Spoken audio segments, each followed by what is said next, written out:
అయితే ఇంకొక విషయం ఫ్రెండ్స్, ఒక డ్రైవర్ అంటోడు ఇసుకకు పోయేస్తే 20,000 రూపాయలు డీజిల్ పోస్తాడు.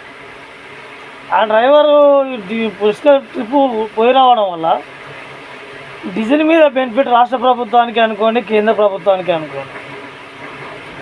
జస్ట్ 30 రూపీస్ వేసుకున్న 6,000 రూపీస్ 20,000 డీజిల్ వాళ్తారు. టోల్ గేట్ 10,000, బ్లాక్ అనుకో, వైట్ అనుకో.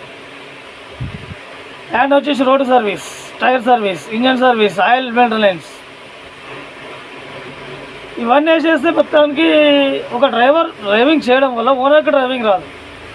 వచ్చినా ఎవడు కూడా ఎక్కువ ఏళ్ళు చేయలేడు. నేను ఒక ఓనర్నే, ఇప్పుడు డ్రైవర్ అయ్యాను. ఏళ్ళ తరబడి నడపాలంటే ఇవ్వడం వల్ల కాదు.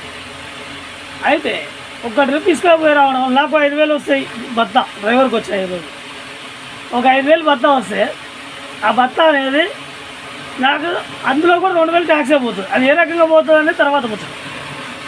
నేను పెట్టే ఖర్చులో తినే ఫుడ్లు అనుకోండి,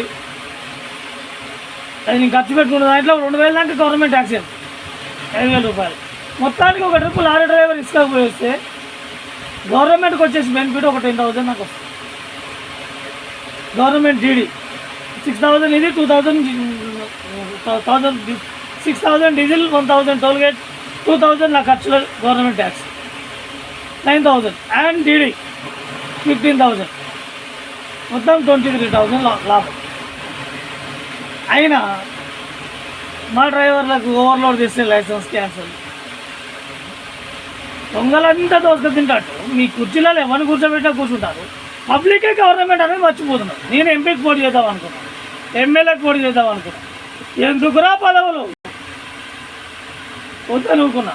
గవర్నమెంట్ అనేది ప్రజలు, పబ్లిక్, మనం. అది గుర్తుపెట్టుకోండి. డ్రైవర్లకు మర్యాద ఇవ్వడం నేర్చుకోండి. డ్రైవర్ లైసెన్స్ క్యాన్సల్ అనే రూల్స్ మాత్రం రేవంత్ రెడ్డి గారు ముఖ్యంగా దాన్ని తొలగించాలి. ఒకసారి ఊహించండి, మీరు సీఎం సీట్లో కూర్చున్నా మీకు జీతాలు ఇచ్చేది మేమే, ఇన్ని రకాల ట్యాక్సీలు కట్టి. కానీ ఒక డ్రైవర్ నడపకపోతే నీ జీతం కూడా వెళ్ళదు. నీ వల్ల ఉపయోగం ఏం మాకు లేదు, మా వల్లనే ఉపయోగం మీకు. సీఎం అయినా ప్రధానమంత్రి అయినా మీ అందరికీ. మీరు మాకు వర్కర్స్ లాగా ఉపయోగించుకోవడం మాత్రమే. అంబేద్కర్ సార్ రాసినట్టు ఎవరికైనా రాజ్యాంగంలో మాట్లాడే హక్కు ఉంది. ఆ హక్కుని వినియోగించుకొని మాట్లాడుతున్నాము. అందుకని చెప్పేసి రేవంత్ రెడ్డి గారు డ్రైవర్ లైసెన్స్ ఓవర్లోడ్ కొట్టుకొని గుత్త తగ్గించుకోండి. మీ గవర్నమెంటే ఓవర్లోడ్ వేస్తుంది. అందుకని చెప్పేసి ఓవర్లోడ్ గవర్నమెంట్ వేస్తుంది కాబట్టి మీదే తప్పు. కాంట్రాక్టర్లు బ్లాక్ మనీ సంపాదిస్తున్నారు, మీ తప్పు. అది డ్రైవర్ తప్పు కాదు, డ్రైవర్ సంపాదించి పెడుతున్నాడు. ఒక డ్రైవర్ వల్ల ఒక ట్రిప్ లారీకి వేస్తే 23,000 వరకు లాభం బెనిఫిట్ పొందుతున్న రాష్ట్ర ప్రభుత్వం, కేంద్ర ప్రభుత్వం. ప్రకృతి ద్వారా వచ్చే ఇసుక ద్వారానే.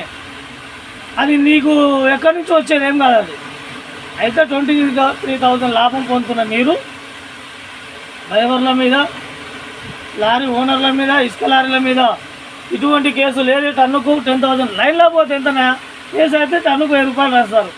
ఇంత టూ మచ్గా రాస్తున్నారు ఎందుకు? మీరు రాయవలసిన అవసరం ఏముంది? ముందు లారీ ఓనర్లకు కూడా అటువంటి కేసులు ఎత్తేయండి. మరి టూ మచ్గా పెట్టారు.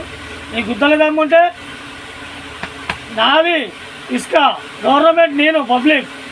గవర్నమెంట్ ఇసుక మీరు ఎత్తుకపోతున్నారు కాబట్టి, మీరు అడ్డగోలు ఎత్తుతున్నారు కాబట్టి అక్కడ 10 టీడీలు పడేది గవర్నమెంట్కి వచ్చే ఇన్కమ్ 2 టీడీలు పడేటట్టు చేసి 5 టీడీలు పడేటట్టు చేసి 5 టీడీలు బ్లాక్లు అమ్ముకుంటున్నారు కాంట్రాక్టుల ద్వారా. అది మీ తప్పు. మీరు దొంగలు. మమ్మల్ని దొంగలు చేయకండి.